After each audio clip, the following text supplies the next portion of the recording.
Good morning, everybody. I don't know what's with the weather. I don't know what the podcast has done to the weather. Yet another sunny day, albeit a little chilly, but can't complain. Listen, important news first. My podcast mentor, hiding in the depths of Macclesfield, has told me that he thinks I should have a name change. No, not me personally, but my message to the nation. And so thought for the day is going to bite the dust, God bless it. And we've installed letter from the sergeant's desk. Okay, used to be a sergeant, used to have a desk. Anyway, it's a little bit of a homage to Alistair Cook, if you've heard of him. Used to do a message from America. Ah, what a delivery. What a gentleman. Nice guy. Alistair Cook. Nice man. Apologies from Pumpkin yesterday. Pumpkin has been told off. I have had reports that she was sitting on the floor down there, preening herself and licking her nether regions, which I didn't think was good for camera. So I've had a word with her. She promised not to do it again. I think she's taken the hump and gone for a walk. Answers to yesterday's questions. Blackpool. There is another country in Europe which has city in Europe that shares its name with Blackpool. Did you know it? I got one reply. Professor Google was busy, I believe. Dublin apparently means Blackpool in Gaelic. All right. Next answer, Dick Seaman, probably our first great motor racing driver in Britain, drove for Mercedes. He was involved in an incident at the Nürburgring in, I think, 1937, which gave him his one and only Grand Prix win. He was basically a backup, a driver who always came second because the German drivers were always to win. And anyway, he came into the pits. The German driver car burst into flames in front of him. So he thought, I'm not hanging around here. Got his wheels on or whatever and did one. The burning car was put out and he went off after Seaman, but there must have been too much damage. And so the race was won by Seaman. And that was the picture we saw in the little box that I showed you yesterday with him saluting. But anyway, last answer, which team captains started Question of Sport off? Who are the two team captains who were the original ones? And it was Cliff Morgan from rugby and Henry Cooper from boxing. And I'm sure you remember, but what did Henry advertise on the telly? I'm sure you'll remember, if you're that generation. The other thing I'm going to ask is a cricket question. Or shall I keep it till tomorrow? I'm going to keep it till tomorrow. Okay, it's about... go on, Ray Illingworth, old-time Yorkshire cricketerman, one of the only 9 players to have scored 20,000 runs and 2,000 wickets in his first-class career. But he's the oldest living player to have achieved something, to have done something in the game. Do you know what it is? Okay, that's Ray Illingworth. What did he do in cricket? He's the oldest living cricketer to have done this. Okay. Where's my tin? Where's the tin gone? Oh, here it is. Here it is. Quickly double in the tin. Number 3 on the list, glove puppet possession. Now, I do like my glove puppets. All right, it's another passion of mine. It's another string of possessions. This is Charlie. He's from Chester Zoo. Just given to me. Found, I think, at the rugby club. Is that right, Charlie? Yeah, he said, Charlie said. Now, Charlie's got his mouth all stitched up, so he can't talk, which is probably a good idea, because, yeah, what do you mean? Yeah, what? You want to be on the podcast? No, not today, not today. So that's how I've got some others, and I'll be introducing those in due course. I'm actually learning to be a ventriloquist. but which will come as great because I'll have to keep my mouth shut. All right, so that's Charlie. I like Charlie. Get out of here. Right, okay. In the box again. Oh, I can't. It's stuck together, these. Oh, there it is. Number 6. I'm going to a rerun of the limerick that a lady wrote for me, and wrote for me and about me. So just in case you've only just come to these podcasts, and this letter from the sergeant's desk, I'm going to rerun it. There once was a fella called Dick who stayed in and didn't get sick. He is an ex-cop. Didn't go to the shop. Be like him and don't be a prick. Okay?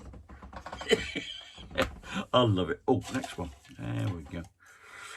Number 8. Number 8, Crime Watch. Oh, a story from back in the day. I was working the patrol in Edgeley back in mid-80s. I forget what year it was. And I got told on nights one night, said I was to help crowd control middle of the night on a filming of an episode of Crime Watch. I thought, well, that's a bit different. I don't think there'll be anybody from Edgeley out of their beds interfering. It's like midnight, 1 o'clock in the morning. They got this film crew on the street filming this. Now, it was about a really nasty character, the A6 rapist, who, touch wood, is arrested and dealt with, and I believe probably still under lock and key. But part of his MO was he drove a car to a location and then put the bonnet up and tried to get people to help him by starting the car and stuff like this. It was his MO. So they got the actor, they tried to get the actor to drive around the corner and stop on the side of the road. Now there lay the problem. They'd hired an actor who couldn't drive. So not only was the legality of him actually driving a car on the road, so he couldn't drive it anyway. It was kangarooing down the road, which, for authenticity's sake, wasn't great. So I stepped into the breach and I drove the car to the right location, and they cut round it. And no, I didn't make an appearance as the A6 rapist, but I've always had a thing about watching films being made. It was a bit of fun. So that's the story of how close did I come to being an episode of Crime Watch. No, yeah, there you go. Okay, next one up. Number 11, mug of the day. Not particularly unusual mug. This is a present mug. So this is not a memory mug. It's not a pretty mug. It's a given to me mug, which is not surprising because it's full of little things. Now, as I spin it round, you might pick somebody. There it is. It says here, up and under. So question is, whose phrase was that? Whose phrase was that? That was the first thing. Whose phrase was it in rugby league? I think he's going up and under. And the second thing is, what's it called? What's the original name called? It was named after somebody, but not often used anymore. But in rugby union, it was used, oh, he's just kicked a something. Not an up and under, not a box kick, but named after somebody. Do you know what it is? Okay. So that's the mug. I like that mug. That's another Dunoon one. Hang on. No accident with the tea bag this morning that's behaved itself. That's another shape of Dunoon mug. Good. It's a better shape to drink from than the old Glencoe, I think. Right. Okay. Be a bit of an expert on mugs by the time we finish. I've just had a message. Serious hat on. Pet hates. I do hate scams. And it doesn't matter how serious they are. In a moment of weakness, I bought some stuff online, and it turned out it was coming from China. And I knew deep down it wasn't going to be right. So I made sure I paid for it by PayPal. But still, I'm going to get my money back in the end, but it's just a bit of a mess. I bought these presents in advance, some Christmas presents. And if I showed you the picture of this digger, which is the one they said they were going to send me. No, that's not the same object. This is a £5.50 cheap plastic little didgeridoo. This one, the one I bought had tracks on, was made of metal, and was enormous compared to that. So don't try and kid me. Don't try and con me. You know, and there's people who can't do spending the last pen. So I'm really put off because I'm going to have to get my money back. But it's through PayPal. So make sure you pay with PayPal or something like that. But it comes from China. I'm going to take my hats off. Hats off to PayPal. Okay? That's my hats off to PayPal. Right. Moving on. I had to do that without having a ticket for it. Otherwise, it never gets in. Because I'm not picking it out. And I'm going to pick out number 12. Operation...